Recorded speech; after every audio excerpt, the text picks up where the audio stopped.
Assalamualaikum warahmatullahi wabarakatuh. Sambah jo salam mambo kabakeh saisi Minangkabau kaselangkuk gano orang pendanga di kampung atau di rantau. Sajak dari nan awam murang darai taruh ke kaum cedek pandai. Nan siak, nan parewa, nan diparak, nan dipasa, dipasi atau di kantua. Pendeknya indak besabuit babilang tua indak batuk baimbau galah. Bukan basibak juga sisiah, bukan bainggo juga bateh di lingkuang salam kesadonya. Mano sugalo ninyak mamak nan gadang basa betuah, kok salah maaf dipinta nan kadim hanyo sipai Allah. Ambunan bukan cedek pandai ilmu di Tuhan tersimpannya, kok sentiang tolong dibilai tandu pengulu sandiko. Alhamdulillah sajak beberapa lama, kinilah pulau kami baru mencogok menemui dunsanak pendanga. Kami tatiangkan satu paket ceramah adat nan berjudul Syarak Mengato Adat Memakai dengan tema membina sumber daya manusia Minangkabau dalam menuju masyarakat nan Islami. Mudah-mudahan saranti yang kayu nan kami sera ada manfaatnya bagi gejolak reformasi nan sedang menggelora di gerbang abad ke-21 kini nangko. Insyaallah. Sidang pendanga nan berbahagia, kalau kita namuh jujur menilai perjalanan sejarah Minangkabau di bidang pembentukan karakter sosial budaya orang Minang, kita akan sampai pada satu kesimpulan bahwa persenyawaan dua ajaran adat dan Islam lah berhasil menciptakan bingkai kehidupan nan kuat kokoh, batiang kepada daya nalar manusianya untuk menjawab kondisi zaman nan beredar secara sunatullah. Cukup sudah pedoman bersosial ekonomi, menata pemerintahan yang stabil, menjaga ketertiban dan mapan, menciptakan pemerataan masyarakat yang adil dalam kemakmuran dan makmur dalam keadilan. Permasalahannya kini, mampukah kita menerjemahkan kemudian menerapkannya di setiap sektor kehidupan masa kini? Itulah yang dimaksud jo satu pantun ungkapan, cala Allah tajam punado tinggal di bawah menyampaikan, sara Allah adat punado tinggal di awak memakaikan. Nusana penangan namun muliakan. Menurut penuturan para ahli sejarah, Islam baru masuk ke tanah Minang kira-kira 800 tahun lalu. Sebelum itu masyarakat Minangkabau lah tersusun rapi dalam tatanan kaidah hukum nan pasti. Itulah inyo hukum adat di bawah penguasaan para nenek mama dan perangkat-perangkatnya. Walaupun bukan di dalam koordinasi satu kerajaan sentral, tapi nagari-nagari sebagai wilayah hukum merupakan negara-negara kecil yang berdaulat, merdeka menyusun masyarakatnya masing-masing di landasan demokrasi murni Minangkabau. Sebelum dan sesudah Islam masuk, banyak faham pernah singgah di siko. Di bawah para penjelajah bangsa Cina dan Hindia, agama Hindu diperkenalkan dan kemudian dianut, menyusul Buddha dengan beberapa mazhabnya. Sesuai jo pembawaan orang Minang yang selalu berhati-hati menerima setiap pembaruan, malah cenderung bersifat sinis dan curiga, maka walaupun kedua agama itu diterima, tapi nampaknya ajaran Hindu jo Buddha dianut separuh hati, ganggam-ganggam baru nampak mengacak anak anjing. Sehingga dengan kedatangan Islam, paham-paham dari daratan Hindia itu hilang kecuali aja tuah kepasia. Sampai kini, tidak pernah ditemui satu pun bakeh-bakeh bangunan pemujaan semacam candi, kuil atau pagoda, kecuali satu nama kampung di luar agam, yaitu Biaro. Nama pariangan mungkin dari kata para hiangan, tampek badiamnya hiang atau dewa-dewa, dan sungai yang berarti sungai hiang. Begitu juga halnya di bidang kepercayaan. Indaklah banyak ditemui pandangan hidup yang berbau Hinduisme atau Buddhisme. Hanya budi yang bermakna moral itu berasal dari nama agama Buddha dan memang mahajakan ketinggian akhlak. Dan satu hal yang memang murni berasal dari kepercayaan Hindu, yaitu reinkarnasi, kelahiran kedua sesudah mati. Sehingga sampai kini pun masih tadanga keyakinan adanya binatang jadi-jadian. Orang jadi babi, orang jadi ula, jadi harimau dan lain sebagainya. Malah nampak mengkristal di kalangan masyarakat adalah sisa-sisa kepercayaan asli yang dikatakan animisme, seumpama tahayul dan pengaruh arwah nenek moyang maupun keberadaan makhluk-makhluk alwi semacam orang sibunian, sigu lambai dan hantu-hantu. Di kayu-kayu gadang, di matu-matu raya, di kuburan-kuburan lamu, di puncak-puncak gunung dan di rimbo rayo, Urang picayo ada bapa nunggu, sehingga tampek-tampek seperti itu sangat ditakuti. Pendeknya boleh dikatakan hilang tak berbekas, mati ayam matilah tungau nambak kabut di timpo angin. Itulah nasib agama Hindu je Buddha di tanah Minang. Itu sebelum zaman Islam. Sesudah kehadiran Islam, pernah pula diperkenalkan agama Nasrani dan dibawa zending-zending penjajah barat. Portugis, Inggris, kemudian Belanda. Orang Minangkabau menggel yang panjang dengan Kristen. Sehingga walaupun sampai kini berdiri gereja-gereja di beberapa kota di Sumatera Barat, itu hanyalah diperuntukkan bagi warga Nasrani non-Minang sebagai toleransi kebebasan beragama. Namun palang salib gagal mendobrak palang pintu rumah gadang. Satu realitas sejarah yang tak bisa dibungkiri. Di pertengahan abad ke-20 kepatang, faham komunisme pun talaki jadi tamu. Sekadar meminjam semangat radikalnya dalam mencapai dan mengisi kemerdekaan. Kemudian dihalau sesudah biduak sampai ke pulau. Jajak ateisme anti Tuhan itu dikikih dari daratan tanah Bundo dan mengiruk menggunggang dosa pemberontakan PKI tahun 65 nalape. Kini timbul satu pertanyaan. Apa sebab agama-agama dan ideologi nan singgah ke Minangkabau sadu Allahnya ditulak kecuali Islam? Jawabnya tak lain tak bukan. Sebab hanya Islamlah satu-satunya ajaran nan punya persamaan pandang dengan falsafah adat budaya Minang. Kalau dikaji dianalisa, setidak-tidaknya ada ampe faktor nan menyamakan persepsi pandangan hidup sehingga Islam mendapat tampek di Minangkabau. Malah sesudah melalui proses pembauran, akhirnya hukum-hukum syarak diletakkan di posisi yang paling terhormat sebagai rujukan hukum adat. Itulah inyo pengakuan dan menyatakan syarak mengatur, adat memakai. Kemudian dituangkan dalam deklarasi alim ulama dan nenek mama di awal abad ke-8 Baleh yang terkenal dengan piagam Bukit Marapalam, yaitu adat bersandi syarak, syarak bersandi kitabullah. Semenjak saat itu, praktislah keberadaan adat bernaung di bawah Islam. Atau dapat disimpulkan bahwa roh Islam mutlak menguasai setiap nafas beradat Balimbago. Sami'na wa ata'na. Sehingga kalaulah santano Minangkabau sebuah negara, maka negaranya adalah negara Islam. Itu pasti. Misalnya pendengar. Adapun faktor pertama ialah visi nan samo antara adat dan agama dalam menilai hakikat azasi manusia, di mana keluhuran budi menjadi takaran di ukuran. Dalam pandangan orang Minang, martabat manusia itu diukur dari tinggi rendahnya budi seseorang.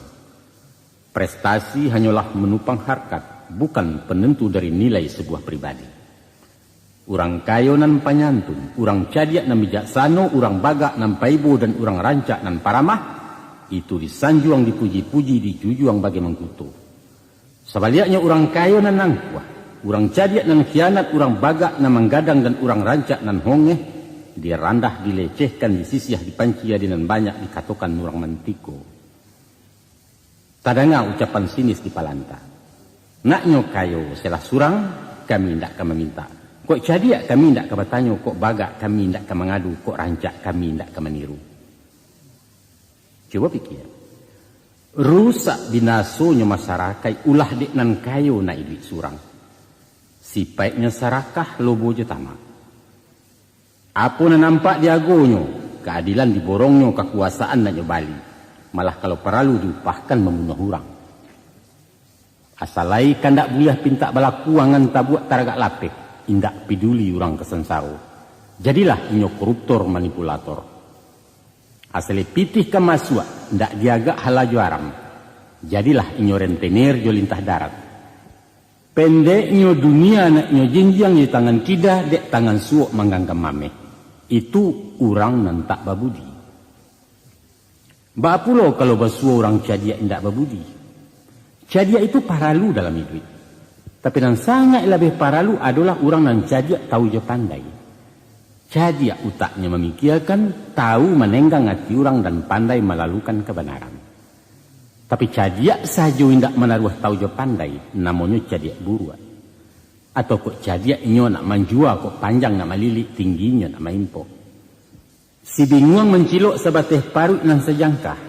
Tapi mancilok jemato pena orang maliang di kantor tua bisa hidup tujuh turunan negara nyujua taga.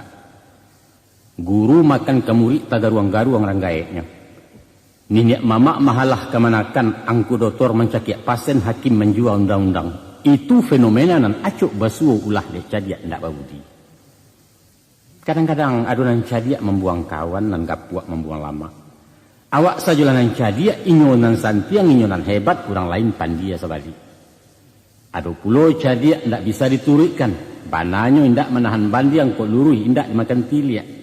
Nyampang tibo di pangulu namonyo kabo gadang tagak di pintu. Tibo di organisasi ketua bakato ciek. Tibo bakongsi namonyo monopoli koknya pemimpin diktator istilah orang. Pantang dikritik tersinggung lebih bakanai. Dicacek tagang mariahnya dipuji lapang juangnya indak berpucuk ati anau. Itulah kalau krisis akhlak menimpa orang cadiak. Kini orang baga indak berbudi. Ba apa lo? Karajonyo mahari menghantam tanah kailia menyerah mato kemudian basen siang langan salah bana di tinju bule. Orang baga paralu ka jadi paga. Tapi kok baga indak babana sinan paga makan tinaman ba orang gilo baladiang. Mantang-mantang awak pandeka menyipak sepenuh kampung. Mantang-mantang berpisau tajam segalo nak nyorawi. Dek awak memacik pistol iduit menggadang menggarega undang-undang dimuncuang badia hukumnya baju saragam. Beko, kok tampua indak bagatah lai giliran daun tak bamiang, bulu rogek kuku bakarek paruah nan tidak runciang lai di sinan utang babayaran.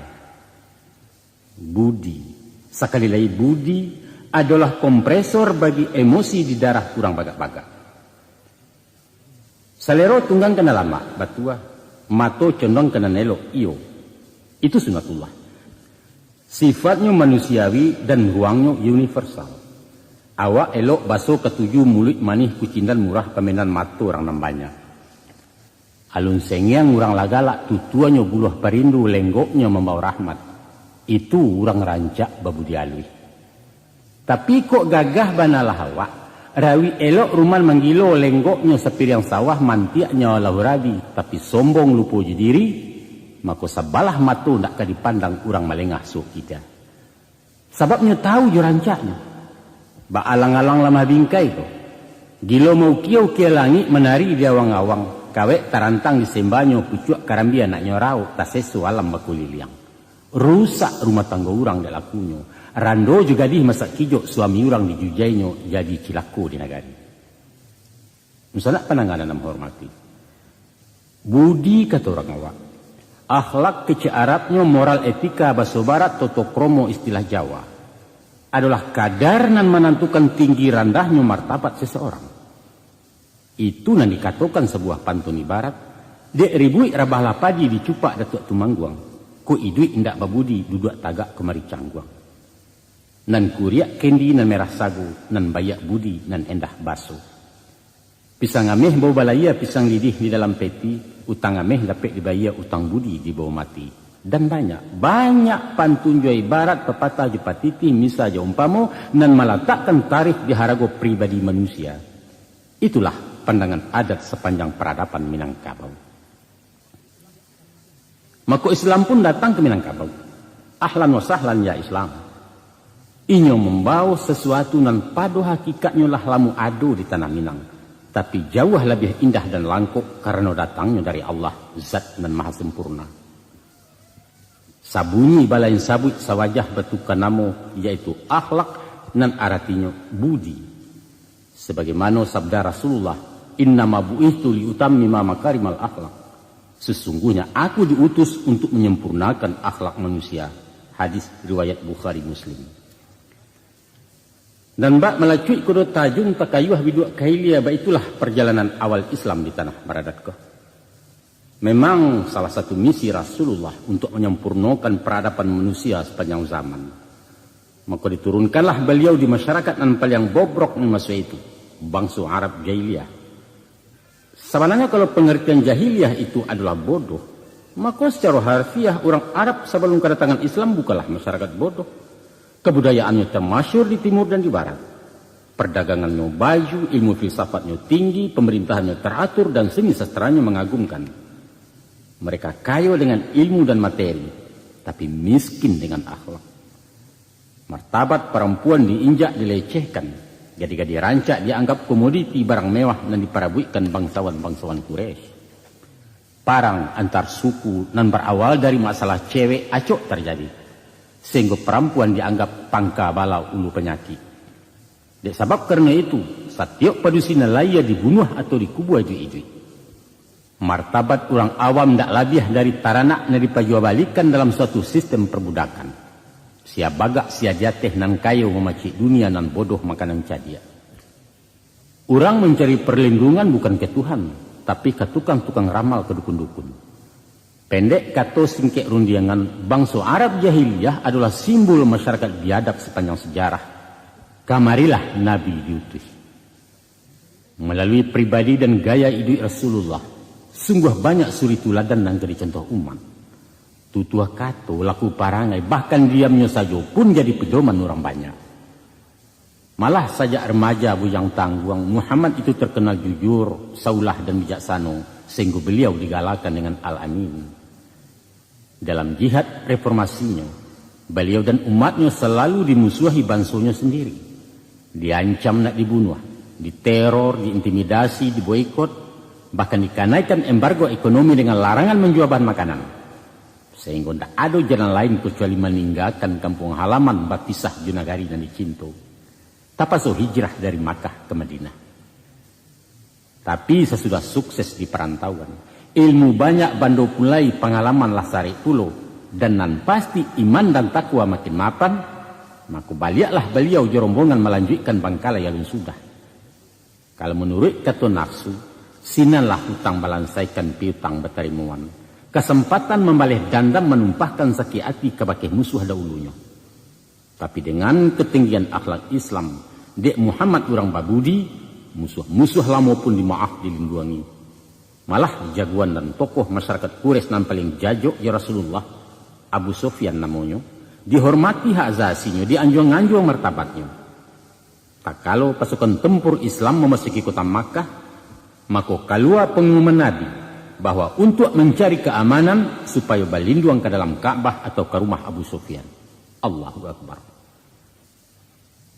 Kaum fuqaha mengatakan, khairun nas man yanfa'un nas. Artinya sebaik-baik manusia adalah yang bermanfaat bagi manusia lainnya. Mengkasuinya ialah kehadiran kita dalam masyarakat andaknya menjadi situasi dingin dari orang banyak. Mendatangkan ketentraman, membawa barakai nan bak umpamu payung panji tampai berlindung kepanasan baki bataduah kehujanan. Kok kusui satu menyelasai tibu di karuah mempajannya, parang mucuk sangketo abih nan senjang diluruskannya. Walau basilang karih dilihia baliak batimba bagi makan nan bana di sabuju. Kulil hak walau kana murad. Katakan nan bana walaupun pahit.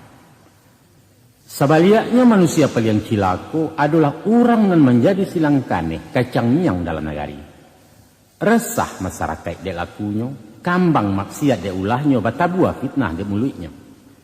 Sehingga koknya mati orang sujud syukur, badarun tapuak bakuliliang, batu mejannya diludahi, jok pilati yang masuk neraka. Ba itu Islam memperkenalkan akhlakul karimah, budi dan bayak basawaknya. Iko satu matu rantai nan mempertemukan antara adat jo Islam. Itu dia. Dan kedua, faktor nan menjadi rueh penghubung syarak jo adat adalah persamaan pandang tentang peranan akal dalam kehidupan untuk memilih antara elok jo buruk. Adat Minangkabau mendidik orang Minang dengan mempergunakan akal pikiran. Kunyah-kunyah sebelum dilulu, agama-agama sebelum dipaci. Usah satu duduk, satu monjua, satu tagak, satu balari dahulu patih dari kilek. Mengkasihnya ialah barang sesuatu hendaklah dipikir masak-masak sebelum manggu atau menggeliang. Ke orang mengatakan elok, bah elok. Elok kata mama alun tantu elok dikamanakan. Pareso dulu. Laikoh bananya manhan ban yang luruhnya barantang banang patah dimakan siku-siku. Diteliti, dinalarkan dengan akal sehat. Patut Allah mungkin tabau sinalah baru bayokan. Tapi kalau nan bukan nanya sabui, nan salah dibanakannya. Walau dari siapun karabiknya mesti ditulak mata-mata. Dado istilah nerimo di kamus adat. Sifat belelo tidak dikenal taradok pembangkangan dari pangulu kalau salah. Untuk itu para lu berpikir kritis, arif dan tanggap dalam setiap masalah dan tantangan. Talenggang biduak dilawi arek-arek pagang kamudi pandai betenggang narumi sinan bermain nakabudi. Iduit baraka mati bariman baitu baso populernya. Adat menyuruh mempergunakan naka. Islam agama orang baraka. Maka batamulah rueh jebuku bak punco masuk kaulu elok tibo rancak panantilah samo santiang keduanya. Minangkabau menerima Islam je suku hati. Baru dua. Nan ketiga, masyarakat Minangkabau dari dulu sampai kini tidak pernah mengklasifikasikan manusia. Tidak dikenal kasta-kasta yang membedakan martabat hino atau mulia. Tidak ada bangsawan berdarah biru, tidak ada ningrat keturunan raja. Pangulu dihormati karena jabatan, bukan karena galadat tuanya. Itu pun ditinggikan hanya saranti yang jambo-jamboan, didahulukan cuma salangkah tungkai-tungkaian. Artinya sebatih menurut anggojo tanggo sepanjang wewenang yang diamanahkan kaumnya. Isuak balia mengulipah, kok camat alah pensiun tentara ala bebas tugas nyobalia jadi rang darai. Duduk semurandah tagak semu tinggi je masyarakat di negari. Nan dianjuang diamba-amba hanya nenek mama, tapi anak bininya dunsa nak kamanakan atau konco palangkin sekalipun tetap saja orang biasa. Tidak ada tampik nepotisme di Minangkabau. Bahkan pemimpin tauladan hanyalah nambah sifat memandikan kudo tajun dahulu masuk air, bukan cuma memandikan nanjang dan memerintah dari tapi.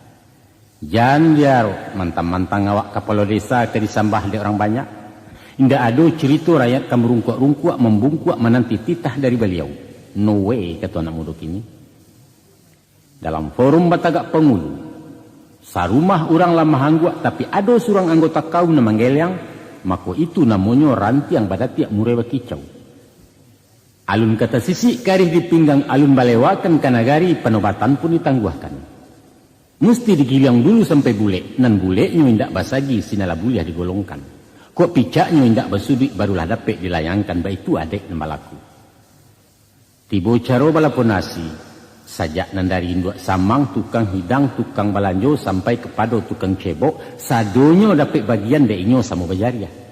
Tentu saja tiba dijatah balain-lain, gadang kayu, gadang dahan, ketek, sanduk ketek pengadang. Itu manajemen ala Minangkabau. Sama hak, sama kewajiban. Baiklah susunan aturan Minangkabau sajak dari Datuk Nan Baduo hingga ke Maso Bundo Kanduang sampai kini baik tujuh. Barangkali ikulah biang demokrasi yang dipakai negara-negara modern masuk kini. Maka Islam pun datang membawa azas persamaan. Rasulullah mengatakan, La fadla li arabiyyin ala ajamiyyin illa bittaqwa. Tidak ada kelebihan bangsa Arab dari bangsa lain kecuali takwa.